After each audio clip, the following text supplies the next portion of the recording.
রহমান রহিম আল্লাহ তাআলার নামে। সূরা বনী ইসরাঈল। রহমান রহিম আল্লাহ তাআলার নামে। পবিত্র ও মহিমান্বিত সেই আল্লাহ তাআলা যিনি তাঁর এক বান্দাকে রাতের বেলায় মসজিদে হারাম থেকে মসজিদে আকসায় নিয়ে গেলেন, যার পারিপার্শ্বিকতাকে আমি আগেই বরকতপূর্ণ করে রেখেছিলাম, যেন আমি তাকে আমার অদৃশ্য জগতের কিছু নিদর্শন দেখাতে পারি। মূলত সর্বশ্রোতা ও সর্বস্রষ্টা তো স্বয়ং তিনি। আমি মূসাকেও কিতাব দিয়েছি। আমি এই কিতাবকে বনী ইসরাঈলের হেদায়েতের উপকরণ বানিয়েছিলাম। আমি আদেশ দিয়েছিলাম, আমাকে ছাড়া অন্য কাউকে তোমরা নিজেদের কর্মবিধায়ক রূপে গ্রহণ করো না। তোমরা হচ্ছে সেসব লোকের বংশধর যাদের আমি নূহের সাথে নৌকায় আরোহণ করিয়েছিলাম। অবশ্যই সে ছিল আমার এক কৃতজ্ঞ বান্দা। আমি বনী ইসরাঈলদের প্রতি তাদের কিতাবের মধ্যে একথার ঘোষণা দিয়েছিলাম, অবশ্যই তোমরা দুবার আমার জমিনে বিপর্যয় সৃষ্টি করবে এবং মানুষের উপর তখন বড় বেশি বাড়াবাড়ি করবে। অতঃপর এ দুয়ের প্রথমটির নির্ধারিত সময় যখন এসে হাজির হল, তখন তোমাদের বিপর্যয় বন্ধ করার জন্য আমি তোমাদের উপর আমার এমন কিছু বান্দাকে পাঠিয়েছিলাম যারা ছিল বীরত্বের অধিকারী। অতঃপর তারা তোমাদের ঘরে ঘরে প্রবেশ করে সবকিছুই তছনছ করে দিয়ে গেল। আর এভাবেই আমার শাস্তির প্রতিশ্রুতি কার্যকর হয়ে থাকে। অতঃপর আমি দুশমনদের উপর বিজয় দিয়ে দ্বিতীয়বার তোমাদের সুদিন ফিরিয়ে দিলাম এবং ধন সম্পদ ও সন্তান সন্ততি দিয়ে তোমাদের আমি সাহায্য করলাম। সর্বোপরি এই জনপদে আমি তোমাদের সংখ্যাগরিষ্ঠ করলাম। যদি তোমরা কোনো ভালো কাজ করে থাকো, তা করেছ একান্তভাবে তোমাদের নিজেদের জন্য। অপরদিকে তোমাদের কেউ যদি কোনো মন্দ কাজ করে থাকো, তার দায়িত্ব একান্তভাবে তার নিজের। অতঃপর যখন আমার দ্বিতীয় প্রতিশ্রুতির সময় হাজির হল, তখন আমি আর এক দলকে তোমাদের মোকাবেলার জন্য পাঠিয়েছিলাম, যেন তারা তোমাদের মুখমণ্ডল কালিমাচ্ছন্ন করে দেয়, যেমন করে প্রথমবার এ ব্যক্তিরা মসজিদে আকসায় প্রবেশ করেছে এবং এর প্রচুর ক্ষতি সাধন করেছে। আবারও যেন তারা মসজিদে প্রবেশ করতে পারে এবং যে যে জিনিসের উপর তারা অধিকার জমাতে পারে তাই যেন তারা ধ্বংস করে দিতে পারে। সম্ভবত এর মাধ্যমে আল্লাহ তাআলা তোমাদের উপর অনুগ্রহ করবেন। আর তোমরা যদি আবার বিদ্রোহের দিকে ফিরে যাও, তাহলে আমিও আমার শাস্তির পুনরাবৃত্তি করব। আর আমি তো কাফেরদের জন্য জাহান্নামকে তাদের চির কারাগারে পরিণত করে দেখেছি। অবশ্যই এ কোরআন এমন এক পথের দিকে নির্দেশনা দেয় যা অতি সরল ও মজবুত, এবং যেসব ইমানদার মানুষ নেক আমল করে, এ কিতাব তাদের এ সুসংবাদ দেয় যে তাদের জন্য আল্লাহর কাছে এক মহাপুরস্কার রয়েছে। অপরদিকে যারা পরকালে বিশ্বাস করে না, আমি তাদের জন্য এক কঠিন আযাব প্রস্তুত করে রেখেছি। আর মানুষ যেভাবে নিজের জন্য না বুঝে অকল্যাণ কামনা করে, তেমনি সে তার নিজের জন্য বুঝে সুঝে কিছু কল্যাণও কামনা করে। আসলে মানুষ কাঙ্ক্ষিত বস্তুর জন্য এমনিই তাড়াহুড়ো করে। আমি রাত ও দিনকে আমার কুদরতে দুটো নিদর্শন বানিয়ে রেখেছি। অতঃপর রাতের নিদর্শন আমি বিলীন করে দিয়েছি এবং দিনের নিদর্শনকে আমি করেছি আলোকময়, যাতে করে এর আলোতে তোমরা তোমাদের মালিকের রিজিক সংগ্রহ করতে পারো। সর্বোপরি তোমরা এর মাধ্যমে বছরের গণনা ও এর হিসাবও জানতে পারো। আর এর সব কয়টি বিষয়ই আমি খুলে খুলে বর্ণনা করেছি। প্রত্যেক মানুষের ভাগ্যলিপি আমি তার গলায় হারের মতো করে ঝুলিয়ে রেখেছি। কিয়ামতের দিন তার জন্য আমল নামার একটি গ্রন্থ আমি তার সামনে বের করে দেব। সে তা তার সামনে খোলা অবস্থায় পড়ে থাকতে দেখবে। আমি তাকে বলবো, পড়ো, এ হচ্ছে তোমার আমল নামা। আজ নিজের হিসাবের জন্য তুমি একাই যথেষ্ট। যে ব্যক্তি হিদায়াতের পথে চলবে, সে তো চলবে একান্তভাবে নিজের ভালোর জন্য। যে ব্যক্তি গোমরাহ হবে, তার গোমরাহির দায়িত্ব অবশ্যই তার উপর। আসল কথা হচ্ছে, সেদিন কেউই অন্য কারো গুনাহের ভার বইবে না। আর আমি কখনোই কোনো জাতিকে আযাব দেই না যতক্ষণ না আমি সেখানে আযাব থেকে সতর্ককারী কোন রসুল না পাঠাই। আমি যখন কোন জনপদকে ধ্বংস করতে চাই, তখন তার বিত্তশালী লোকদের ভালো কাজের আদেশ করি, কিন্তু তা না করে সেখানে তারা গুনাহের কাজ করতে শুরু করে। অতঃপর এজন্য সেখানে আমার আযাবের ফয়সালা প্রতিষ্ঠিত হয়ে যায়। পরিশেষে আমি তা সম্পূর্ণরূপে বিনাশ করে দিই। নূহের পর আমি এই একই কারণে কত মানব গোষ্ঠীকে ধ্বংস করে দিয়েছি। হে নবী, তোমার মালিক তার বান্দাদের গুনাহের খবর রাখা ও তা পর্যবেক্ষণ করার জন্য একাই যথেষ্ট। কোন ব্যক্তি দ্রুত দুনিয়ার সুখ সম্ভোগ পেতে চাইলে আমি তাকে এখানে তার জন্য যতটুকু দিতে চাই তা সত্য দিয়ে দেই, কিন্তু পরিশেষে তার জন্য জাহান্নামী নির্ধারণ করে রাখি, যেখানে সে প্রবেশ করবে একান্ত নিন্দিত, অপমানিত ও বিতাড়িত অবস্থায়। অপরদিকে যারা আখিরাত ও তার সাফল্য কামনা করে এবং তা পাওয়ার জন্য যে পরিমাণ চেষ্টা করা উচিত তেমনি ভাবেই চেষ্টা করে, সর্বোপরি যারা হয় সত্যিকার মোমেন, মূলত তারাই হচ্ছে এমন লোক যাদের চেষ্টা সাধনা আল্লাহর দরবারে কবুল হয়। হে নবী, আমি এদের যারা দুনিয়া চায় এবং ওদের যারা আখিরাত চায় সবাইকেই তোমার মালিকের দান থেকে সাহায্য করে যাচ্ছি, এবং তোমার মালিকের দান কারো জন্যই বন্ধ নয়। হে নবী, তুমি দেখো কিভাবে আমি পার্থিব সম্পদের বেলায় তাদের একজনকে আরেকজনের উপর শ্রেষ্ঠত্ব দান করলাম। অবশ্য মর্যাদার দিক থেকে আখিরাত অনেক বড়, তার ফজিলত বহুলাংশে বেশি। হে মানুষ, আল্লাহর সাথে তোমরা অন্য কাউকে মাবুদ বানিও না, নতুবা পরকালে তোমরা নিন্দিত, অপমানিত ও নিঃসহায় হয়ে পড়বে। তোমার মালিক আদেশ করছেন, তোমরা তাকে বাদ দিয়ে অন্য কারো ইবাদত করো না, এবং তোমরা তোমাদের পিতামাতার সাথে সৎ ব্যবহার করো। তাদের একজন কিংবা উভয়ই যদি তোমার জীবদ্দশায় বার্ধক্যে উপনীত হয়, তাহলে তাদের সাথে বিরক্তিসূচক কিছু বলো না এবং কখনো তাদের ধমক দিও না। তাদের সাথে সম্মানজনক ভদ্রজনিত কথা বলবে। অনুকম্পায় তুমি ওদের প্রতি বিনয় অবনত থেকো এবং বলো, হে আমার মালিক, ওদের প্রতি ঠিক সেভাবেই তুমি দয়া করো যেমনি করে শৈশবে ওরা আমাকে লালন পালন করেছিল। আসলে তোমাদের মালিক তোমাদের মনের ভিতরে যা আছে তা ভালো করেই জানেন। তোমরা সত্যিই যদি ভালো মানুষ হয়ে থাকো তাহলে আল্লাহ তাআলা তা মাফ করে দেবেন, কেননা যারা তওবা করে তিনি তাদের গুনাহ মাফ করে দেন। আত্মীয় স্বজনকে তাদের যথার্থ পাওনা আদায় করে দেবে, অভাবগ্রস্ত এবং মুসাফিরদেরও তাদের হক আদায় করে দেবে। কখনো অপব্যয় করো না। অবশ্যই অপব্যয়কারীরা হচ্ছে শয়তানের ভাই, আর শয়তান হচ্ছে তার মালিকের প্রতি বড়ই অকৃতজ্ঞ। যদি তোমাকে কখনো এ হকদারদের বিমুখ করতেই হয় এ কারণে যে তাকে দেওয়ার মতো সম্পদ তোমার কাছে নেই এবং তুমি তোমার মালিকের কাছ থেকে অনুগ্রহ কামনা করছো, যা পাওয়ার তুমি আশাও রাখো, তাহলে একান্ত নম্রভাবে তাদের সাথে কথা বলো। কখনো নিজের ব্যয়ের হাত গর্দানের সাথে বেঁধে রেখো না, যাতে কার কোনো প্রকাশ পায়, আবার তা সম্পূর্ণ খুলেও রেখো না, অন্যথায় বেশি খরচ করার কারণে তুমি নিন্দিত, নিঃস্ব হয়ে যাবে। তোমার মালিক যাকে চান তার রিজিক বাড়িয়ে দেন, আবার যাকে চান তাকে তা কম করে দেন। অবশ্যই তিনি তার বান্দাদের প্রয়োজন সম্পর্কে ভালোভাবেই জানেন এবং তাদের অবস্থাও তিনি দেখেন। তোমরা তোমাদের সন্তানদের কখনো দারিদ্র্যের ভয়ে হত্যা করো না। আমি যেমন তাদের রিজিক দান করি তেমনি তোমাদেরও কেবল আমিই রিজিক দান করি। রিজিকের ভয়ে তাদের হত্যা করা হবে অবশ্যই একটি মহাপাপ। তোমরা ব্যভিচারের ধারে কাছেও যেও না, নিঃসন্দেহে এ হচ্ছে একটি অশ্লীল কাজ এবং নিকৃষ্ট পথ। কোন জীবনকে অন্যায়ভাবে হত্যা করো না, যা আল্লাহ তাআলা হারাম করেছেন। যে ব্যক্তিকে অন্যায়ভাবে হত্যা করা হয় আমি তার উত্তরাধিকারীকে এ অধিকার দিয়েছি, সে চাইলে রক্তের বিনিময় দাবি করতে পারে, তবে সে যেন হত্যার প্রতিশোধ নেয়ার ব্যাপারে বাড়াবাড়ি না করে, কেননা হত্যার মামলায় যে ব্যক্তি মজলুম তাকেই সাহায্য করা হবে।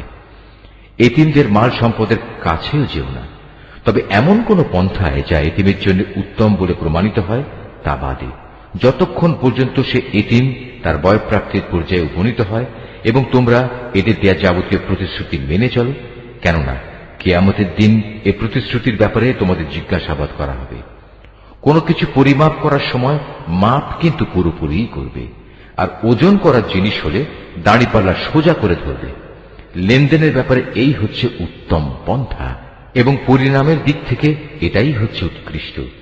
যে বিষয়ে তোমার কোনো জ্ঞান নেই অযথা তার পেছনে পড়ো না, কেননা কিয়ামতের দিন কান, চোখ ও অন্তর এ সব কয়টির ব্যবহার সম্পর্কে তাকে জিজ্ঞেস করা হবে। আল্লাহর জমিনে কখনোই দম্ভ ভরে চলো না, কেননা যতই অহংকার করো না কেন তুমি কখনোই জমিন বিদীর্ণ করতে পারবে না, আর উচ্চতায়ও তুমি কখনো পর্বত সমান হতে পারবে না। হে নবী, এগুলো সবই খারাপ কাজ। এর মন্দ দিকগুলো তোমার মালিকের কাছে একান্ত ঘৃণিত। তোমার মালিক ওহির মাধ্যমে যে প্রজ্ঞা দান করেছেন এ হচ্ছে তার অন্তর্ভুক্ত, যা তোমার মালিক ওহির মাধ্যমে তোমার কাছে পাঠিয়েছেন। তুমি আল্লাহর সাথে অন্য আর কাউকে মাবুদ বানাবে না, অন্যথায় তুমি নিন্দিত, অপমানিত ও আল্লাহর অনুগ্রহ থেকে বঞ্চিত হয়ে জাহান্নামে নিক্ষিপ্ত হবে। এটা কেমন কথা? তোমাদের মালিক তোমাদের জন্য নির্ধারিত করেছেন পুত্র সন্তান আর নিজ ফেরেশতাদের কন্যা হিসেবে গ্রহণ করে নিয়েছেন। তোমরা সত্যিই আল্লাহ তাআলা সম্পর্কে একটা জঘন্য কথা বলে বেড়াচ্ছ। আমি কোরআনে এ কথাগুলো সবিস্তার বর্ণনা করেছি যাতে করে তারা এর থেকে কিছু শিক্ষা গ্রহণ করতে পারে, কিন্তু এই বিষয়টি তাদের ঈমানের প্রতি বিদ্বেষ ছাড়া আর কিছুই বাড়াল না। হে নবী, এদের তুমি বলো, যদি আল্লাহর সাথে আরো মাবুদ থাকত যেমন করে এ মুশরিক লোকেরা বলে, তাহলে অবশ্যই তারা এতদিনে আরশের মালিকের কাছে পৌঁছার একটা পথ বের করে নিত। মূলত এরা আল্লাহ তাআলা সম্পর্কে যা কিছু অবান্তর কথাবার্তা বলে তিনি তার চেয়ে অনেক পবিত্র, অনেক মহিমান্বিত। সাত আসমান, জমিন এ দুয়ের মাঝখানে যা কিছু মজুদ আছে তা সবই আল্লাহ তাআলার পবিত্রতা ও মহিমা ঘোষণা করছে। সৃষ্টিলোকে কোনো একটি জিনিসই এমন নেই যা তার প্রশংসা, পবিত্রতা ও মাহাত্ম্য ঘোষণা করে না, কিন্তু তাদের পবিত্রতা ও মহিমা ঘোষণা তোমরা অনুধাবন করতে পারো না। অবশ্যই তিনি একান্ত সহনশীল ও ক্ষমাপরায়ণ। হে নবী, যখন তুমি কোরআন পাঠ করো তখন তোমার ও যারা পরকালের উপর বিশ্বাস করে না তাদের মাঝে আমি একটি প্রচ্ছন্ন পর্দা এঁটে দেই। আমি তাদের অন্তরের উপর এক ধরনের আবরণ রেখে দিই, ওদের কানে এনে দিই বধিরতা, যাতে করে ওরা তা উপলব্ধি করতে না পারে। তাই তুমি দেখবে যখন তুমি কোরআনে এক আল্লাহ তাআলার কথা স্মরণ করতে থাকো তখন তারা তোমার কাছ থেকে সরে পড়ে। আমি ভালো করেই জানি যখন ওরা কান পেতে তোমার কথা শোনে, তখন ওরা কান পেতে কি কথা শোনে আমি এও জানি। যখন এই জালেমরা নিজেদের মধ্যে সলা পরামর্শ করে বলে, তোমরা তো একজন জাদুগ্রস্ত লোকেরই অনুসরণ করে চলেছ। হে নবী, দেখো এরা তোমার ব্যাপারে কি ধরনের উপমা তৈরি করেছে। মূলত এসব কারণেই এরা গোমরা হয়ে গেছে, অতএব এরা সঠিক পথের সন্ধান পাবে না। এ মূর্খ লোকেরা বলে, আমরা মৃত্যুর পর হাড্ডিতে পরিণত হয়ে পচে গেলেও কি নতুন সৃষ্টিরূপে পুনরায় উত্থিত হব? তুমি তাদের বলো, মৃত্যুর পর তোমরা পাথর হয়ে যাও কিংবা লোহায় পরিণত হও, সর্বাবস্থায় তোমরা পুনরুত্থিত হবে। কিংবা এমন কিছু সৃষ্টি তোমাদের ধারণায় যার বাস্তবায়ন হওয়া খুবই কঠিন। অচিরেই তারা বলবে, অবস্থা এমন হলে কে আমাদের পুনরায় জীবিত করবে? তুমি বলো, হ্যাঁ, তিনিই করবেন, যিনি তোমাদের প্রথমবার সৃষ্টি করেছেন। অতঃপর তুমি দেখবে তারা তোমার সামনে মাথা নাড়াবে এবং বলবে, তাহলে কবে হবে এসব কিছু? তুমি বলো, সম্ভবত সেদিন খুব শীঘ্রই সংঘটিত হবে, যেদিন আল্লাহ তাআলা তোমাদের ডাক দেবেন এবং তোমরা সবাই তার প্রশংসা করতে করতে তার ডাকে সাড়া দেবে। আর তোমরা ভাববে সামান্য কিছু সময়ই তোমরা কবরে কাটিয়ে এসেছ। হে নবী, আমার বান্দাদের বলে দাও তারা যেন কথা বলার সময় এমন সব কথা বলে যা উত্তম, কেননা শয়তান খারাপ কথা দ্বারা তাদের মাঝে বিভেদ সৃষ্টির উস্কানি দেয়, আর শয়তান তো হচ্ছে মানুষের প্রকাশ্য দুশমন। হে মানুষ, তোমাদের মালিক তোমাদের সম্পর্কে ভালো করেই জানেন। তিনি চাইলে তোমাদের উপর দয়া করেন, আবার চাইলে তিনি তোমাদের শাস্তি দেন। হে নবী, আমি তো তোমাকে তাদের উপর কোনো অভিভাবক করে পাঠাইনি। তোমার মালিক তাদের ভালো করেই জানেন যা আসমান সমূহ ও জমিনের মাঝে মজুদ রয়েছে। আমি এক একজন নবীকে এক একজনের উপর মর্যাদা দান করেছি। এমনি ভাবেই আমি দাউদকে জবুর কিতাব দান করে মর্যাদাবান করেছি। হে নবী, এদের বলো, তোমরা আল্লাহকে বাদ দিয়ে যাদের মাবুদ মনে করে ডাকো তাদের ডেকে দেখো, দেখবে তারা তোমাদের কষ্ট দূর করা কিংবা তা বদলে দেওয়ার কোনো ক্ষমতাই রাখে না। ওরা যাদের ডাকে তারা স্বয়ং নিজেরাই তো তাদের মালিকের কাছে পৌঁছার উসিলা তালাশ করতে থাকে। তারা দেখতে চায় তাদের মধ্যে কে আল্লাহ তাআলার নিকটতর হতে পারে এবং তারা তারই দয়া প্রত্যাশা করে, তার আযাবকে ভয় করে। মূলত তোমার মালিকের আযাব এমনই একটি বিষয় যা একান্ত ভীতিপ্রদ। এমন কোন একটি জনপদ নেই যা আমি কিয়ামতের দিন আসার আগেই ধ্বংস করে দেব না, কিংবা তাদের আমি কঠোর আযাব দেব না। এসব কথা তো আমার পাঠানো কিতাবেই লিপিবদ্ধ আছে। আমাকে আযাবের নিদর্শন সমূহ পাঠানো থেকে এছাড়া অন্য কোনো কিছুই নিবৃত্ত করতে পারেনি যে তাদের আগের লোকেরা তা অস্বীকার করেছে। আমি সামুদ জাতিকে দৃশ্যমান নিদর্শন হিসেবে একটি উষ্ট্রি পাঠিয়েছিলাম, অতঃপর তারা আমার সেই নিদর্শনের সাথে জুলুম করেছে। আসলে আমি ভয় দেখানোর জন্যই তাদের কাছে আযাবের নিদর্শনসমূহ পাঠাই। হে নবী, স্মরণ করো যখন আমি তোমাকে বলেছিলাম তোমার মালিক জ্ঞানের পরিধি দিয়ে সব মানুষদের পরিবেষ্টন করে আছেন। যে স্বপ্ন আমি তোমাকে দেখিয়েছিলাম তাকে আমি আসলে মানুষদের জন্য পরীক্ষার বিষয় বানিয়ে দিয়েছিলাম, এবং সে গাছকেও পরীক্ষার কারণ বানিয়েছি, যার প্রতি কোরআনে অভিশাপ দেওয়া হয়েছে। এভাবেই আমি তাদের ভয় দেখাই। মূলত আমার ভয় দেখানো তাদের গুমরাহি কেবল বাড়িয়ে দিয়েছে। স্মরণ করো যখন আমি ফেরেশতাদের বললাম তোমরা আদমকে সাজদা করো, তখন তারা সবাই আমার আদেশে সাজদা করল, ইবলিস ছাড়া। সে বলল, আমি কিভাবে তাকে সিজদা করব যাকে তুমি মাটি থেকে সৃষ্টি করেছ? সে বলল, তুমি কি একে দেখেছ যাকে তুমি আমার উপর মর্যাদা দান করলে? যদি তুমি আমাকে কিয়ামত পর্যন্ত অবকাশ দাও, তাহলে আমি অবশ্যই তার গোটা বংশধরদের নিজের আয়ত্তে নিয়ে আসব, তবে একটি ক্ষুদ্র দল ছাড়া যারা বেঁচে থাকতে পারবে। আল্লাহ তাআলা বললেন, যাও, দূর হয়ে যাও এখান থেকে। তাদের মধ্যে যারা তোমার আনুগত্য করবে তোমাদের সবার শাস্তি হচ্ছে জাহান্নাম, আর জাহান্নামের শাস্তিও পুরোপুরি দেয়া হবে। এদের মধ্যে যাকেই পারো তুমি তোমার আওয়াজ দিয়ে গোমরা করে দাও। তোমার যাবতীয় অশ্বারোহী ও পদাতিক বাহিনী নিয়ে তাদের উপর গিয়ে চড়াও হও। ধন সম্পদ ও সন্তান সন্ততিতে তুমি তাদের সাথী হয়ে যাও এবং যত পারো তাদের মিথ্যা প্রতিশ্রুতি দিতে থাকো। আর শয়তান তাদের যে প্রতিশ্রুতি দেয় তা প্রতারণা ছাড়া আর কিছুই নয়। নিঃসন্দেহে যারা আমার খাস বান্দা তাদের উপর তোমার কোনো ক্ষমতা চলবে না। হে নবী, তোমার মালিক অবশ্যই তাদের কর্মবিধায়ক হিসেবে যথেষ্ট। হে মানুষ, তোমাদের মালিক তো হচ্ছেন তিনি, যিনি তোমাদের জন্য সমুদ্রে জলযান পরিচালনা করেন, যাতে করে তোমরা জলে স্থলে তাঁর প্রদত্ত রিজিক তালাশ করতে পারো। নিশ্চয়ই তিনি তোমাদের উপর পরম দয়ালু। আর উত্তাল সমুদ্রের মধ্যে যখন তোমাদের উপর কোনো বিপদ মুসিবত আপতিত হয়, তখন আল্লাহ তাআলাকে বাদ দিয়ে ইতিপূর্বে তোমরা যাদের ডাকতে তারা সবাই তোমাদের মন থেকে হারিয়ে যায়, এবং ডাকার জন্য এক আল্লাহই সেখানে বাকি থেকে যান। অতঃপর তিনি যখন তোমাদের স্থলে এনে বিপদ থেকে উদ্ধার করেন, তখনই তোমরা তাঁর থেকে মুখ ফিরিয়ে নাও।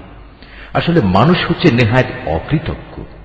তোমরা কি করে নিশ্চিত হয়ে গেছো তিনি তোমাদের স্থলে এনে এর কোথাও তোমাদের গেড়ে দেবেন না, অথবা তোমাদের উপর মরণমুখী কোনো ধূলিঝড় নাজিল করবেন না? এমন অবস্থা যখন আসবে তখন তোমরা কোনো অভিভাবকও পাবে না।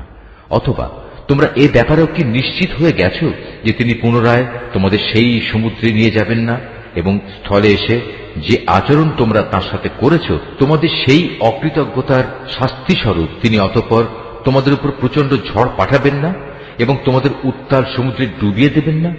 আর এমন অবস্থা দেখা দিলে তোমাদের জন্য সেদিন আমার বিরুদ্ধে কোনো সাহায্যকারী পাবে না। আমি অবশ্যই আদম সন্তানদের মর্যাদা দান করেছি। স্থলে ও সমুদ্রে আমি ওদের চলাচলের বাহন দিয়েছি এবং তাদের পবিত্র জিনিসসমূহ দিয়ে আমি রিজিক দান করেছি। অতঃপর আমি অন্য যত কিছু সৃষ্টি করেছি তার অধিকাংশের উপরই আমি তাদের শ্রেষ্ঠত্ব দান করেছি। যেদিন আমি প্রত্যেক জাতিকে তাদের নেতাদের সাথে ডাকব, সেদিন যাদের আমলনামা তাদের ডান হাতে দেয়া হবে তারা খুশি হয়ে তা পড়তে শুরু করবে। তাদের উপর সেদিন বিন্দু মাত্র জুলুম করা হবে না। যে ব্যক্তি জেনে বুঝে এই দুনিয়ায় সত্য থেকে অন্ধ হয়ে থেকেছে, পরকালেও সে আল্লাহর নিয়ামত থেকে অন্ধ থেকে যাবে এবং হেদায়েত থেকেও সে হবে পথহারা। হে নবী, আমি তোমার প্রতি যে ওহী পাঠিয়েছি তার প্রচার ও প্রতিষ্ঠা থেকে তোমার পদস্খলন ঘটাবার ব্যাপারে এরা কোনো প্রকার চেষ্টা থেকেই বিরত থাকেনি, যাতে করে তুমি ওহীর বদলে আমার সম্পর্কে কিছু মিথ্যা কথা বানাতে শুরু করো। যদি তেমন কিছু করতে তাহলে এরা তোমাকে তাদের ঘনিষ্ঠ বন্ধু বানিয়ে দিত। যদি আমি তোমাকে তখন অবিচল না রাখতাম তাহলে তুমি অবশ্যই তাদের দিকে সামান্য কিছুটা হলেও ঝুঁকে পড়তে। আর এমনটি যদি হতো তাহলে এ জীবনে যেমন আমি তোমাকে দ্বিগুণ শাস্তি আস্বাদন করাতাম, তেমনি মৃত্যু পরবর্তী কালেও আমি তোমাকে দ্বিগুণ শাস্তি আস্বাদন করাতাম। তুমি আমার বিরুদ্ধে তখন কোনোই সাহায্যকারী পেতে না। হে নবী, এরা এ ব্যাপারেও কোনো চেষ্টা ত্রুটি করেনি যে তোমাকে এ ভূখণ্ড থেকে উৎখাত করে এর বাইরে কোথাও ফেলে দেবে। যদি তেমনটি হতো তাহলে তোমার পরে তারা নিজেরাও সেখানে সামান্য কিছুক্ষণই মাত্র টিকে থাকতে পারত। তোমার আগে আমি যত নবী রসুল পাঠিয়েছিলাম তাদের ব্যাপারে এই ছিল আমার নিয়ম, আর তুমি আমার সে নিয়মের কখনো রদ বদল দেখতে পাবে না। হে নবী, সূর্য ঢলে যাওয়ার পর থেকে রাতের অন্ধকার পর্যন্ত সময়ের ভেতর নামাজ প্রতিষ্ঠা করবে এবং ফজরের সময় কোরআন তেলাওয়াত জারি রাখবে। অবশ্য ফজরের কোরআন তেলাওয়াত সহজেই পরিলক্ষিত হয়। রাতের কিছু অংশে তাহাজ্জুদ নামাজ প্রতিষ্ঠা করো, এটা তোমার জন্য ফরজ নামাজের অতিরিক্ত একটা নামাজ। আশা করা যায় তোমার মালিক এর বরকত দ্বারা তোমাকে প্রশংসিত মর্যাদায় প্রতিষ্ঠিত করবেন। তুমি বলো, হে আমার মালিক, যেখানেই আমাকে নিয়ে যাও না কেন তুমি আমাকে সত্যের সাথে নিয়ে যাও, এবং যেখান থেকেই আমাকে বের করো না কেন সত্যের সাথেই বের করো, এবং তোমার কাছ থেকে আমার জন্য একটি সাহায্যকারী রাষ্ট্রশক্তি প্রদান করো। তুমি ঘোষণা দাও, সত্য এসে গেছে এবং মিথ্যা চিরতরে বিলুপ্ত হয়ে গেছে। অবশ্য মিথ্যাকে বিলুপ্ত হতেই হবে। আমি কোরআনে যা কিছু নাজিল করি তা হচ্ছে ঈমানদারদের জন্য তাদের রোগের উপশমকারী ও রহমত, কিন্তু এ সত্ত্বেও তা জালেমদের জন্য ক্ষতি ছাড়া আর কিছুই বৃদ্ধি করে না। যখন আমি মানুষদের উপর কোন রকম অনুগ্রহ করি তখন তারা কৃতজ্ঞতার বদলে আমার দিক থেকে মুখ ফিরিয়ে নেয় এবং নিজেকে দূরে সরিয়ে নিয়ে যায়। আবার যখন কোন রকম কষ্ট মুসিবত তাকে স্পর্শ করে তখন সে একেবারে নিরাশ হয়ে পড়ে। নবী, এতে তুমি বলো, প্রত্যেক ব্যক্তি নিজ প্রকৃতির উপর কাজ করে যাচ্ছে, অতঃপর তোমাদের মালিক ভালো করে জানেন কে সঠিক পথের উপর রয়েছে। হে নবী, এরা তোমার কাছে জানতে চায় রূহ কি জিনিস। তুমি এদের বলো, রূহ হচ্ছে আমার মালিকের আদেশ সম্পর্কিত একটি বিষয়। আসলে সৃষ্টির রহস্য সম্পর্কে তোমাদের যা কিছু জ্ঞান দেয়া হয়েছে তা নিতান্ত কম। তারপরেও আমি তোমার প্রতি যে কতটুকু ওহী পাঠিয়েছি, যদি আমি চাইতাম তা অবশ্যই তোমার উপর থেকে প্রত্যাহার করে নিতে পারতাম, আর তেমন কিছু হলে তুমি আমার মোকাবেলায় কোনোই সাহায্যকারী পেতে না। কিন্তু এটা হচ্ছে তোমার মালিকের একান্ত দয়া, এতে কোনো সন্দেহ নেই। তোমার উপর তার অনুগ্রহ অনেক বড়। তুমি তাদের এও বলো, যদি সব মানুষ ও জিন এ কাজের জন্য একত্রিত হয় যে তারা এ কোরআনের অনুরূপ কোনো কিছু বানিয়ে আনবে, তাতেও তারা এর মতো কিছু তৈরি করে আনতে পারবে না। যদিও এ ব্যাপারে তারা একে অপরের সাহায্যকারী হয়, তবুও নয়। আমি কোরআনের মধ্যে মানুষদের বোঝানোর জন্য বহু উপমা দ্বারা হেদায়েতের বাণী বিশদভাবে বর্ণনা করেছি, কিন্তু অধিকাংশ মানুষই তা অমান্য না করে ক্ষান্ত হল না। এরা বলে, কখনোই আমরা তোমার উপর ঈমান আনব না যতক্ষণ না তুমি আমাদের জন্য এই জমিন থেকে এক প্রস্রবণ ধারা প্রবাহিত না করবে, কিংবা তোমার জন্য খেজুরের অথবা আঙুরের একটি বাগান তৈরি হবে এবং তাতে তুমি অসংখ্য নদী নালা বইয়ে দেবে, অথবা যেমন করে তুমি কিয়ামত সম্পর্কে বলো সে অনুযায়ী আসমানকে টুকরো টুকরো করে আমাদের উপর ফেলে দেবে, অথবা স্বয়ং আল্লাহ তাআলা ও তার ফেরেশতাকে আমাদের সামনে এনে দাঁড় করিয়ে দেবে, কিংবা থাকবে তোমার কোন স্বর্ণ নির্মিত ঘর, অথবা তুমি আরোহণ করবে আসমানে। কিন্তু আমরা তোমার আকাশে চড়ার ঘটনাও বিশ্বাস করব না যতক্ষণ না তুমি সেখান থেকে আমাদের জন্য একটি কিতাব নিয়ে আসবে যা আমরা পড়তে পারব। হে নবী, তুমি এদের শুধু এটুকু বলো, মহান পবিত্র আমার আল্লাহ তাআলা, আমি তো কেবল তাঁর পক্ষ থেকে একজন মানুষ, একজন রাসূল বই, কিছুই নই। যখনই মানুষদের কাছে আল্লাহ তাআলার কাছ থেকে হেদায়েত আসত তখন তাদের ঈমান আনা থেকে এছাড়া অন্য কোনো জিনিসই বিরত রাখেনি যে তারা বলতো, আল্লাহ তাআলা আমাদের মতো একজন মানুষকে কি নবী করে পাঠালেন? হে নবী, তুমি তাদের বলো, যদি এই জমিনে ফেরেশতারাই বসবাস করত এবং তারা এখানে নিশ্চিন্তভাবে ঘুরে বেড়াত, তাহলে অবশ্যই আমি তাদের জন্য আসমান থেকে কোনো ফেরেশতাকেই নবী করে পাঠাতাম।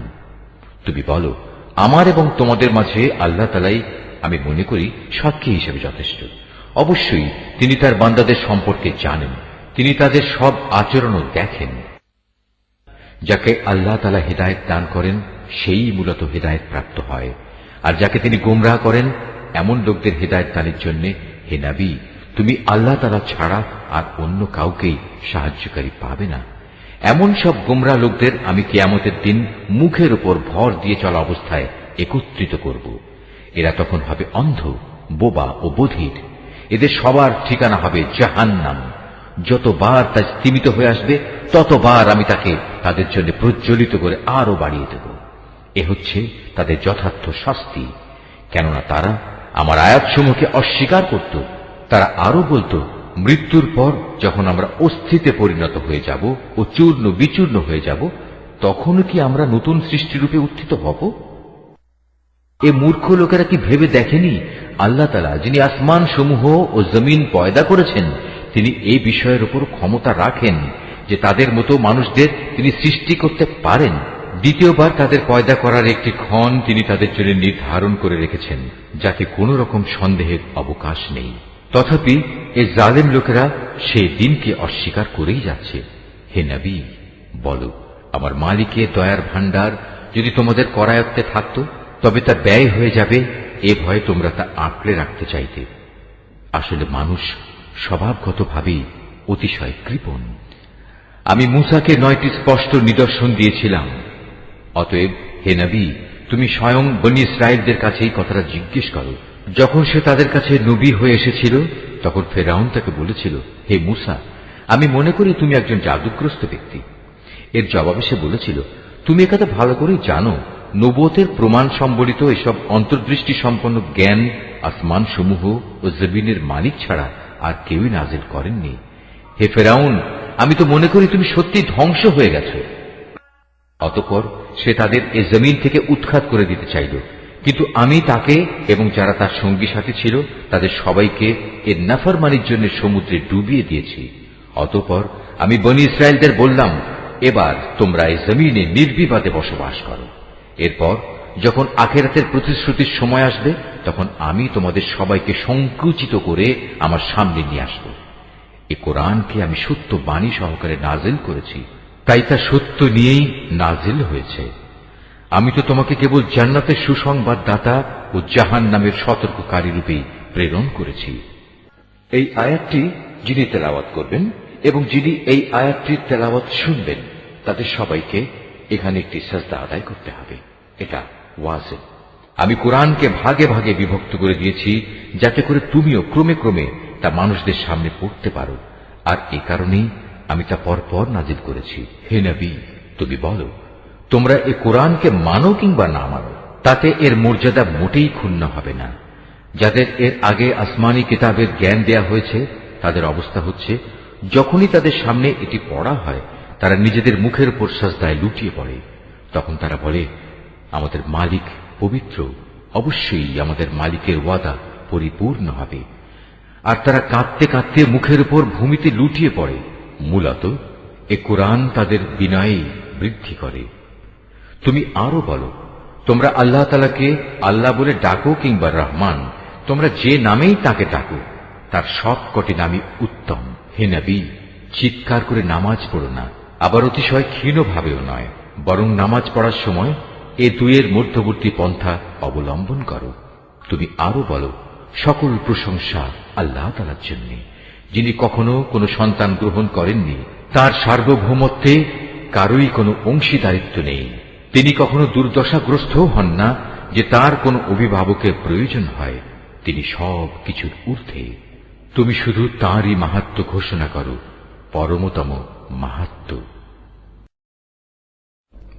সূরা আল কাহাফ।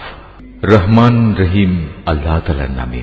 সব তারিফ আল্লাহ তাআলার জন্য, যিনি তার একজন বিশেষ বান্দার প্রতি এ গ্রন্থ নাজিল করেছেন এবং তার কোথাও তিনি কোন রকম বক্রতা রাখেননি। একে তিনি প্রতিষ্ঠিত করেছেন সহজ সরল একটি পথের উপর, যাতে করে আল্লাহ তাআলার পক্ষ থেকে সে নবী তাদের জাহান্নামের আযাবের ব্যাপারে সতর্ক করে দিতে পারে, এবং যারা ঈমানদার, যারা নেক কাজ করে, তাদের সে এ মর্মে সুসংবাদ দিতে পারে যে তাদের জন্য আল্লাহর দরবারে উত্তম পুরস্কার রয়েছে, যেখানে তারা চিরকাল থাকবে। এবং সেসব লোকদেরও ভয় দেখাবে যারা মূর্খের মতো বলে, আল্লাহ তাআলা সন্তান গ্রহণ করেছেন। এ দাবির পক্ষে তাদের কাছে কোনো জ্ঞান সম্মত দলিল প্রমাণ নেই। তাদের বাপ দাদাদের কাছেও এ ব্যাপারে কোনো যুক্তি ছিল না। এটা সত্যিই বড় একটি কঠিন কথা যা তাদের মুখ থেকে বের হচ্ছে। আসলে তারা জঘন্য মিথ্যা ছাড়া কিছুই বলেনি।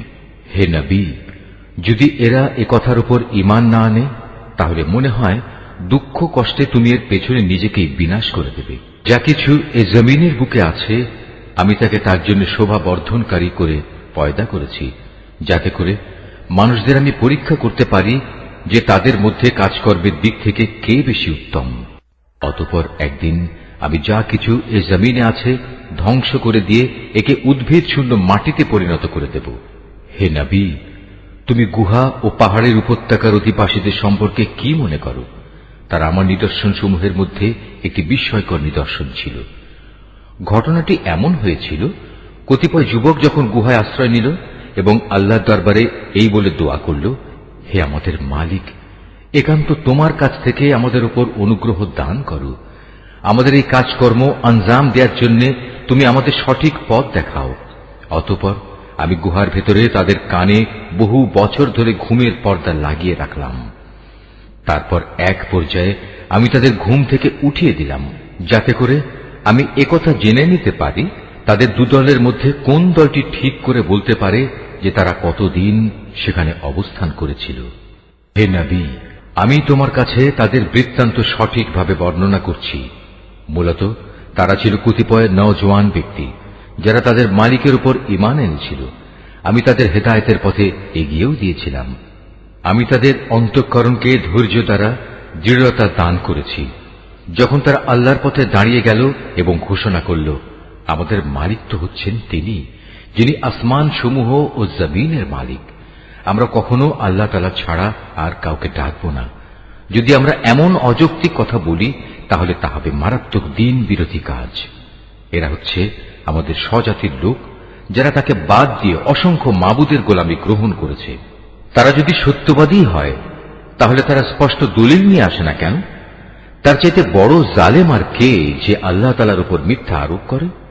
অতঃপর জোয়ানরা পরস্পরকে বলল, আল্লাহ তাআলা ছাড়া অন্যদের যারা মাবুদ বানায় তাদের কাছ থেকে তোমরা যখন বিচ্ছিন্ন হয়ে চলেই গেলে, তখন তোমরা এখান থেকে বের হয়ে বিশেষ একটি গুহায় গিয়ে আশ্রয় নাও। তোমাদের মালিক তোমাদের উপর তার রহমতের ছায়া বিস্তার করে দেবেন এবং তোমাদের বিষয়গুলো তোমাদের জন্য সহজ করে দেবেন। হে নবী, তুমি যদি সে গুহা দেখতে তাহলে দেখতে পেতে তারা তার মধ্যবর্তী এক প্রশস্ত চত্বরে অবস্থান করছে। সূর্য তার উদয়কালে তাদের গুহার দক্ষিণ পাশ দিয়ে হেলে যাচ্ছে, আবার যখন তা অস্ত যায় তখন তা গুহার বাম পাশ দিয়ে অতিক্রম করে। সূর্যের প্রখরতা কখনো তাদের কষ্টের কারণ হয় না। আসলে এ সবই হচ্ছে আল্লাহ তাআলার কুদরতের নিদর্শন। এ সব নিদর্শনের মাধ্যমে আল্লাহ তাআলা যাকে হেদায়েত দান করেন সেই একমাত্র হেদায়েত প্রাপ্ত হয়, আর যাকে তিনি গোমরাহ করেন সে কখনো কোনো পথ প্রদর্শনকারী ও অভিভাবক পেতে পারে না। হে নবী, তুমি যদি দেখতে তাহলে তুমি তাদের ভাবতে তারা বুঝি জেগেই রয়েছে, যদিও তারা ছিল ঘুমন্ত। আমি তাদের কখনো ডানে কখনো বামে পরিবর্তন করে দিতাম। তাদের কুকুরটি গুহার সামনে তার হাত দুটি প্রসারিত করে পাহারারত অবস্থায় বসেছিল। তুমি যদি তাদের দিকে সত্যি উঁকি মেরে দেখতে তাহলে তুমি অবশ্যই তাদের কাছ থেকে পেছন ফিরে পালিয়ে যেতে এবং তাদের এ আজব দৃশ্য দেখে তুমি নিঃসন্দেহে ভয়ে আতঙ্কিত হয়ে যেতে। এভাবেই তাদের আমি ঘুম থেকে উঠিয়ে দিলাম, যাতে করে তারা তাদের অবস্থান সম্পর্কে নিজেরা পরস্পরে জিজ্ঞাসাবাদ করে। কথা প্রসঙ্গে তাদের মধ্যে থেকে এক ব্যক্তি বলল, বলতো তোমরা এ গুহায় কতকাল অবস্থান করেছ? তারা বলল, বড় জোর একদিন কিংবা তার চাইতেও কম সময় আমরা এখানে অবস্থান করেছি। অতঃপর যখন তারা একমত হতে পারল না তখন তারা বলল, তোমাদের মালিকই একথা জানেন, তোমরা এ গুহায় কতকাল অবস্থান করেছ। এখন সে বিতর্ক রেখে বরং তোমরা তোমাদের একজনকে তোমাদের এ রৌপ্য মুদ্রা সহ শহরে পাঠাও। সে বাজারে গিয়ে দেখুক কোন খাবার উত্তম, সেখান থেকে কিছু খাবার তোমাদের কাছে নিয়ে আসুক। সে যেন বিচক্ষণতার সাথে কাজ করে এবং সে যেন কাউকেই তোমাদের ব্যাপারে কিছু জানতে না দেয়। যদি তারা তোমাদের সম্পর্কে জানতে পারে তাহলে তারা তোমাদের প্রস্তরাঘাত করে হত্যা করবে, কিংবা তোমাদের জোর করে তারা তাদের দিনে ফিরিয়ে নেবে। আর একবার তেমনটি হলে কখনোই তোমরা মুক্তি পাবে না। আর এভাবেই আমি একদিন তাদের ব্যাপার শহরবাসীদের জানিয়ে দিলাম, যাতে করে তারা একথা জানতে পারে মৃতকে জীবন দেওয়ার ব্যাপারে আল্লাহ তাআলার ওয়াদা আসলেই সত্য এবং কিয়ামতের আসার ব্যাপারেও কোন রকম সন্দেহ নেই। যখন তারা নিজেদের মধ্যে এ নিয়ে বিতর্ক করে যাচ্ছিল তখন কিছু লোক বলল, তাদের সম্মানে তাদের উপর একটি স্মৃতিসৌধ নির্মাণ করে দাও। আসলে তোমাদের মালিকই তাদের সম্পর্কে সর্বাধিক খবর রাখেন। অপরদিকে যেসব মানুষ তাদের কর্তব্য কাজের উপর বেশি প্রভাবশালী ছিল, তারা বলল, স্মৃতিসৌধ বানানোর বদলে চলো আমরা তাদের উপর একটি মসজিদ বানিয়ে দেই। কিছু লোক বলে, গুহার অধিবাসীরা ছিল 3 জন, ওদের মধ্যে চতুর্থটি ছিল ওদের পাহারাদার কুকুর। আবার কিছু লোক বলে তারা ছিল 5 জন, তাদের ষষ্ঠটি ছিল ওদের কুকুর।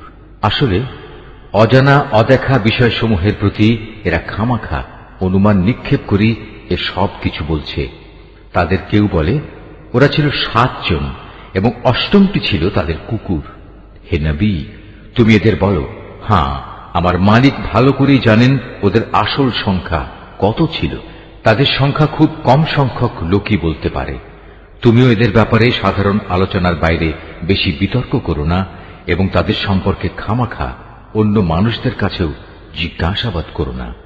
হে নবী, কখনো কোনো কাজের ব্যাপারে একথা বলো না, এ কাজ আমি আগামীকাল করব।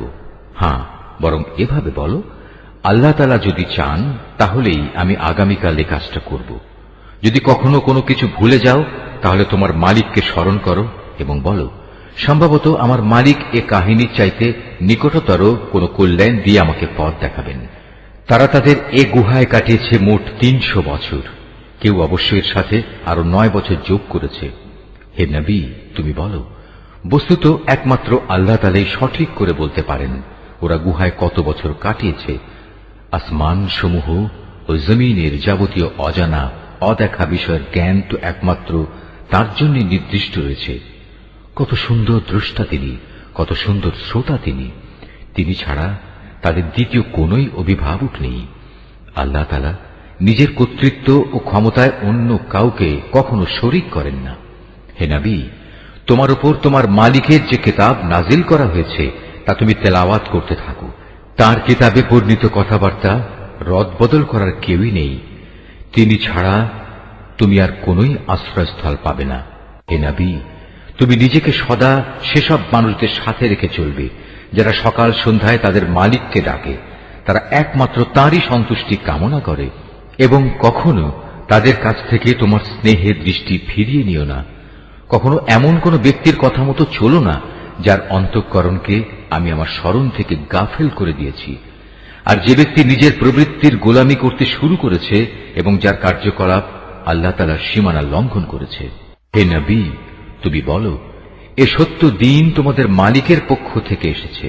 সুতরাং যার ইচ্ছা সে এর উপর ঈমান আনুক, আর যার ইচ্ছা সেটা অস্বীকার করুক। আমি তো এ অস্বীকারী জালেমদের জন্য এমন এক আগুন প্রস্তুত করে রেখেছি যার বেষ্টনী তাদের পুরোপুরি পরিবেষ্টন করে রাখবে।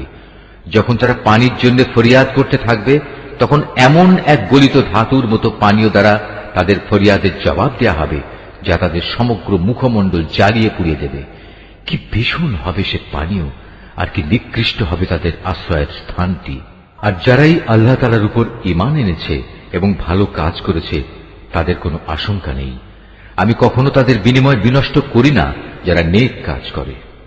এদের জন্য রয়েছে এমন এক স্থায়ী জান্নাত যার পাদদেশ দিয়ে ঝর্ণাধারা প্রবাহিত হবে। তাদের সেখানে সোনার কাঁকুন দ্বারা অলঙ্কৃত করা হবে। তারা পরিধান করবে সূক্ষ্ম ও পুরু রেশমের পোশাক। উপরন্তু তারা সমাসীন হবে এক সুসজ্জিত আসনে। কত সুন্দর তাদের বিনিময়, কত চমৎকার তাদের আশ্রয়ের এই স্থানটি।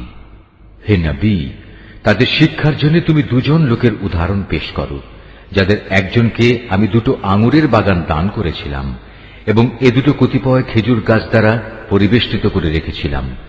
আবার এ 2-এর মধ্যবর্তী স্থানকে পরিণত করেছিলাম একটি সুফলা শস্য ক্ষেত্র রূপে। উভয় বাগানই এক পর্যায়ে যথেষ্ট ফল দান করল। ফলদানে বাগান 2টো কোন রকম ত্রুটি করেনি। উভয় বাগানের ফাঁকে ফাঁকে আমি পানির ঝর্ণাধারাও প্রবাহিত করে রেখেছিলাম। এক পর্যায়ে তার অনেক ফল হয়ে গেল। অতঃপর একদিন সে তার সাথীকে কথা প্রসঙ্গে বলল, দেখো, আমি ধন সম্পদের দিক থেকে তোমার চাইতে যেমন বড়, তেমনি জনবলেও আমি তোমার চাইতে বেশি শক্তিশালী।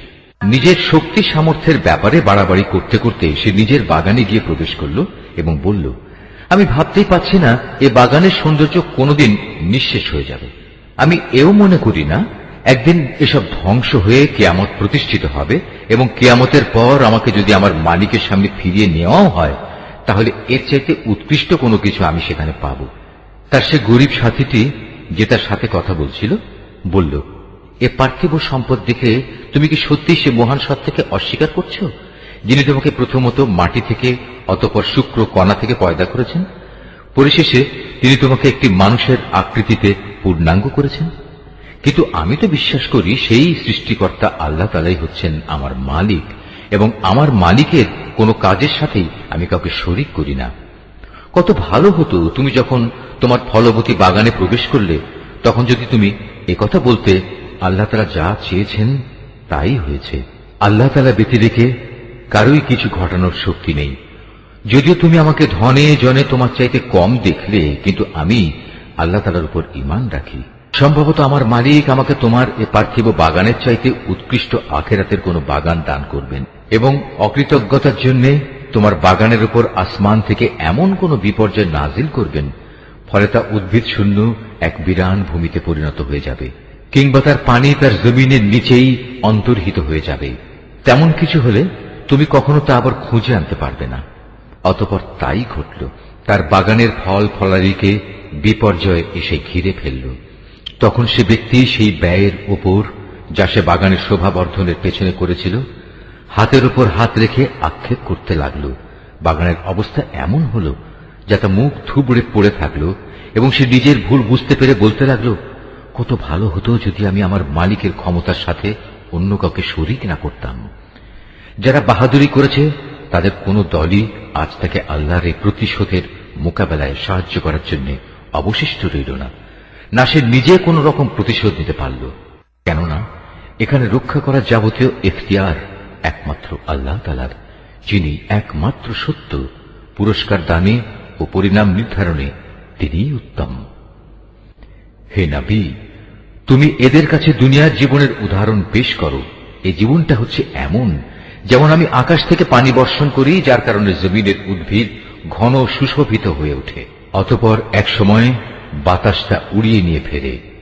মূলত আল্লাহ তাআলা সব কিছুর উপর প্রচন্ড ক্ষমতাবান। ধন সম্পদ ও সন্তান সন্ততি হচ্ছে তোমাদের পার্থিব জীবনের কতিপয় অস্থায়ী সৌন্দর্য মাত্র। চিরস্থায়ী হচ্ছে মানুষের নেক কাজ, আর তা হচ্ছে তোমার মালিকের কাছে পুরস্কার পাওয়ার জন্য অনেক ভালো। আর কোন কল্যাণময় কিছু কামনা করতে গেলেও তা হচ্ছে উত্তম। যেদিন আমি পাহাড় সমূহকে চলমান করে সরিয়ে দেব এবং তুমি এই পৃথিবীকে দেখবে তা একটি শূন্য প্রান্তর, সেদিন আমি তাদের মানব কুলকে এক জায়গায় জড়ো করব, কোন একজনকেও আমি বাদ দেব না। তাদের সবাইকে তোমার মালিকের সামনে সারিবদ্ধভাবে এনে হাজির করা হবে। অতঃপর আমি বলবো, আজ তো তোমরা সবাই আমার কাছে এসে গেছো, ঠিক যেমনি করে আমি তোমাদের প্রথমবার পয়দা করেছিলাম, কিন্তু তোমরা অনেকেই মনে করতে আমি তোমাদের দ্বিতীয়বার আমার কাছে হাজির করার জন্য কোন সময়সূচি নির্ধারণ করে রাখিনি। অতঃপর তাদের সামনে আমলনামা রাখা হবে। তখন নাফরমান ব্যক্তিদের তুমি দেখবে সে আমলনামায় যা কিছু লিপিবদ্ধ আছে তারা তার কারণে খুবই আতঙ্কগ্রস্ত থাকবে। তারা বলতে থাকবে, হায় দুর্ভাগ্য আমাদের, এ আবার কেমন গ্রন্থ! এ তো দেখছি আমাদের জীবনের ছোট কিংবা বড় প্রত্যেক বিষয়ের হিসাব রেখেছে। তারা যা কিছু করেছে তার প্রতিটি বস্তুই তারা সে গ্রন্থে মজুদ দেখবে। তোমার মালিক সেদিন কার উপর বিন্দুমাত্র জুলুমও করবেন না। স্মরণ করো যখন আমি ফেরেশতাদের বলেছিলাম তোমরা সবাই আদমকে সাজদা করো, তখন তারা সবাই সাজদা করল, কিন্তু ইবলিস সাজদা করল না। সে ছিল আসলে জিনদেরই একজন। সে তার মালিকের আদেশের নাফরমানি করল। যে এত বড় নাফরমানি করল, তোমরা কি তাকে এবং তার বংশধরদের আমার বদলে তোমাদের অভিভাবক হিসেবে গ্রহণ করে চলেছ? অথচ প্রথম দিন থেকেই সে তোমাদের প্রকাশ্য দুশমন। চেয়ে দেখো, জালেমদেরকে নিকৃষ্ট বিনিময় দেয়া হয়েছে। আকাশমণ্ডলী ও পৃথিবী সৃষ্টি করার সময় আমি তাদের কাউকে ডাকিনি, এমনকি স্বয়ং তাদের নিজেদের বানানোর সময়ও তো আমি তাদের ডাকিনি। আসলে আমি তো অক্ষম ছিলাম না যে তাদের পরামর্শ আমার দরকার। অন্যদের যারা গোমরাহ করে আমি তাদের সাহায্য গ্রহণ করি না। যেদিন তিনি এদের বলবেন তোমরা তাদের ডাকো যাদের তোমরা আমার শরীক মনে করতে, ওরা তাদের ডাকবে, কিন্তু তারা তাদের এ ডাকে কোনোই সাড়া দেবে না। আমি এদের উভয়ের মাঝখানে এক মরণ ফাঁদ রেখে দেব। এ নাফরমান লোকেরা যখন আযাব দেখতে পাবে, তখন তারা বুঝে যাবে তারা এক্ষুনি সেখানে গিয়ে পতিত হচ্ছে, আর একবার সেখানে পতিত হলে ওরা তা থেকে কখনোই মুক্তির পথ পাবে না। আমি মানুষের বোঝার জন্য এই কোরআনে সব ধরনের উপমা ও উদাহরণ বিশদভাবে বর্ণনা করেছি, কিন্তু মানুষের অধিকাংশই এ নিয়ে তর্ক করে। হেদায়েত যখন মানুষের সামনে এসে গেল, তখন ঈমান আনা ও গুনাহের জন্য তাদের মালিকের কাছে ক্ষমা চাওয়া থেকে তাদের কোন জিনিস বিরত রাখছে? তারা সম্ভবত পূর্ববর্তী মানুষদের অবস্থা তাদের কাছে এসে পৌঁছানোর কিংবা আমার আযাব তাদের সামনে এসে হাজির হবার অপেক্ষা করছে। আমি তো রসুলদের পাঠাই যে তারা মানুষদের জন্য জান্নাতের সুসংবাদবাহী ও জাহান্নামের সতর্ককারী হবে, কিন্তু যারা কুফরি করেছে তারা ছোটখাটো বিষয় নিয়ে ঝগড়া শুরু করে, যাতে তারা সত্যকে ব্যর্থ করে দিতে পারে। মূলত তারা আমার আয়াতসমূহকে এবং যেসব বিষয় দিয়ে তাদের জাহান্নাম থেকে সতর্ক করা হয়েছিল তাকে বিদ্রূপের বিষয়ে পরিণত করে নিয়েছে। তার চাইতে বড় জালেম আর কে আছে, যাকে তার মালিকের আয়াতসমূহ স্মরণ করিয়ে দেয়া হচ্ছে এবং সে এর থেকে মুখ ফিরিয়ে দিচ্ছে। সর্বোপরি যা কিছু গুনাহের বোঝা তার হাত দুটো অর্জন করেছে, সে তা ভুলে যায়। আমি তাদের অন্তরের উপর জাহেলিয়াতের আবরণ লাগিয়ে দিয়েছি, যেন তারা সত্য দিন বুঝতে না পারে। এমনি ভাবে তাদের কানেও এক ধরনের কঠিন বস্তু ঢেলে দিয়েছি, এ কারণে তারা সত্য কথা শুনতে পায় না। অতএব হে নবী, তুমি ওদের যতই হেদায়েতের পথে ডাকো না কেন, তাদের কখনো হেদায়েত দেয়া হবে না। হে নবী, তোমার মালিক বড়ই ক্ষমাশীল ও দয়াবান। তিনি যদি তাদের সবাইকে তাদের কৃতকর্মের জন্য শাস্তি দিতে চাইতেন, তাহলে তিনি সহজেই তা ত্বরান্বিত করতে পারতেন। বরং এর পরিবর্তে তাদের জন্য শাস্তির একটি প্রতিশ্রুত ক্ষণ রাখা আছে, যা থেকে ওদের কারুই পরিত্রাণ নেই।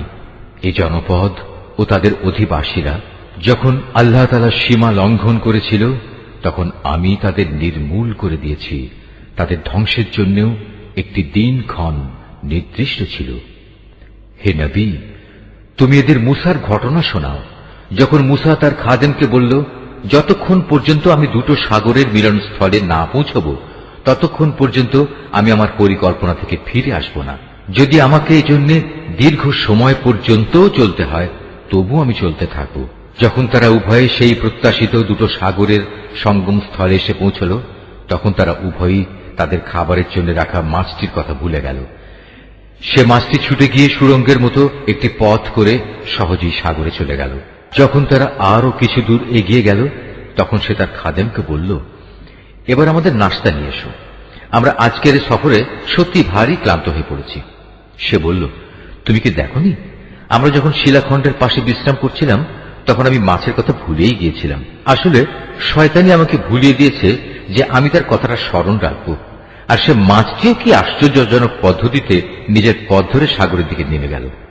সে বলল, হ্যাঁ, এই তো হচ্ছে সেই জায়গা যে স্থানটির আমরা সন্ধান করছিলাম। মাছটি চলে যাওয়ার জায়গাই হচ্ছে সাগরের মিলনস্থল। অতঃপর তারা নিজেদের পথের চিহ্ন ধরে ফিরে চলল। এরপর তারা সেখানে পৌঁছলে তারা আমার বান্দাদের মাঝ থেকে একজন পুণ্যবান বান্দাকে সেখানে পেল, যাকে আমি আমার অনুগ্রহ দান করেছি। উপরন্তু তাকে আমি আমার কাছ থেকে বিশেষ জ্ঞান দান করেছিলাম। মূসা তাকে বলল, আমি কি তোমার অনুসরণ করতে পারি, যাতে করে আল্লাহ তাআলার কাছ থেকে যে জ্ঞান তোমাকে শেখানো হয়েছে তার কিছু অংশ তুমি আমাকে শেখাতে পারো? সে বলল, হ্যাঁ পারো, তবে আমার সাথে থেকে তা তুমি কখনো ধৈর্য ধারণ করতে পারবে না। অবশ্য এটাও ঠিক, যে বিষয়ে তোমার জ্ঞান সীমার বাইরে, তার উপর তুমি ধৈর্য ধরবি বা কি করে? সে বলল, আল্লাহ তাআলা যদি চান তাহলে তুমি আমাকে ধৈর্যশীল হিসেবেই পাবে। আমি তোমার কোনো আদেশেরই বরখেলাপ করব না। সে বলল, আচ্ছা, যদি তুমি আমাকে অনুসরণ করোই, তাহলে কোনো বিষয় নিয়ে আমাকে কিছু জিজ্ঞেস করবে না, যতক্ষণ না সে কথা আমি নিজেই তোমাকে বলে দেব। অতঃপর তারা দুজন পথ চলতে শুরু করল। নদীর পাড়ে এসে উভয়ই একটি নৌকায় আরোহণ করল। নৌকায় উঠেই সে তাকে ছিদ্র করে দিল। সে বলল, তুমি কি এজন্য তাকে ছিদ্র করে দিলে যেন এর আরোহীদের তুমি ডুবিয়ে দিতে পারো? তুমি সত্যি এক গুরুতর অন্যায় কাজ করেছ। মূসার কথা শুনে সে বলল, আমি কি তোমাকে এ কথা বলিনি? আমার সাথে থেকে তুমি কখনো ধৈর্য ধারণ করতে পারবে না? সে বলল, আমি যে ভুল করেছি সে ব্যাপারে তুমি আমাকে পাকড়াও করো না, এবং এ ব্যাপারে আমার উপর বেশি কঠোরতাও আরোপ করো না। আবার তারা পথ চলতে শুরু করল। কিছুদূর গিয়ে তারা উভয়ে একটি কিশোর বালক পেল। সাথে সাথে সে তাকে হত্যা করে ফেলল। এ কাজ দেখে সে বলল, তুমি তো কোন রকম হত্যার অপরাধ ছাড়াই একটি নিষ্পাপ জীবনকে বিনাশ করলে। তুমি সত্যি একটা গুরুতর অন্যায় কাজ করে ফেলেছ। নিশ্চয়ই আল্লাহ যা বলেছেন সত্য বলেছেন।